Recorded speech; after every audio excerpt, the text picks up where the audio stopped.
我而家喺一架好靜好靜嘅開篷裏邊，我而家喺一架坐落去好闊好闊嘅開篷裏邊，我而家喺一架做工極之靚嘅開篷裏邊。咁呢架係咩啊 ？Rolls-Royce 嘅 Dawn 最新嘅4座位勞斯萊斯開篷，亦都應該係現全香港仲有得賣最貴嘅開篷車，入門基本價係690萬嘅。呢架4座位嘅開篷呢，其實點解可以做到咁靜？就因為佢個頂篷其實裏邊有6層嘅，隔音係做得好好嘅。咁佢開山篷呢，大概係20幾秒。頭先我試過，就算開住篷揸呢，車廂裏邊嘅風呢都處理得幾順嘅。主要係由2個肩膊咁出嚟，都幾舒服嘅。阿司機哥哥，麻煩你開篷啦。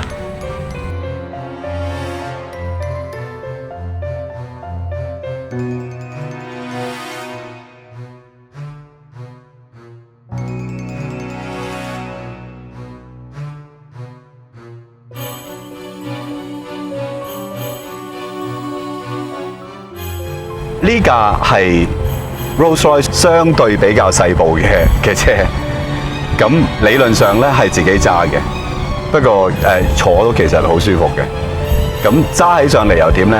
咁而家去睇睇。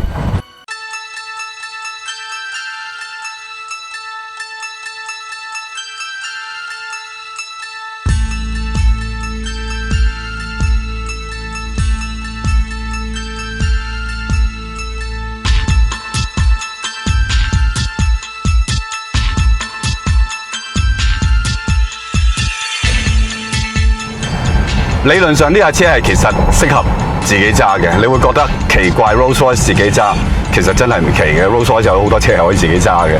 咁雖然呢架車係比較長、比較闊嘅，5.3米長，超過2米闊，但係你揸落又唔覺得話好難搞，因為其實佢個軚好夠嘅。咁 engine 嘅反應又快啦，當然唔係超跑嗰種快啦，但係好順，同埋個力量好大。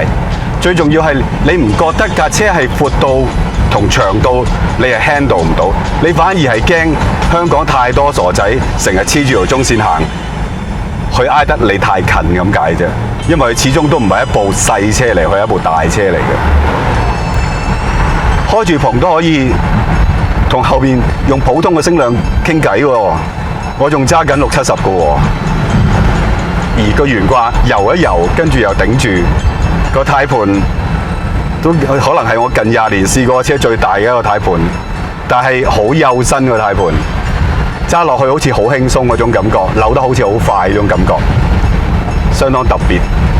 真係揸得快嘅時候，其實佢唔算難處理，但係你當然講係咪一個好高嘅駕駛樂趣？咁我諗你問錯咗問題，呢架車係唔係講緊呢樣嘢，而係講緊嗰種好 elegant 嗰種揸車嘅爽快、輕鬆同自在嗰種感覺，就係咁啦。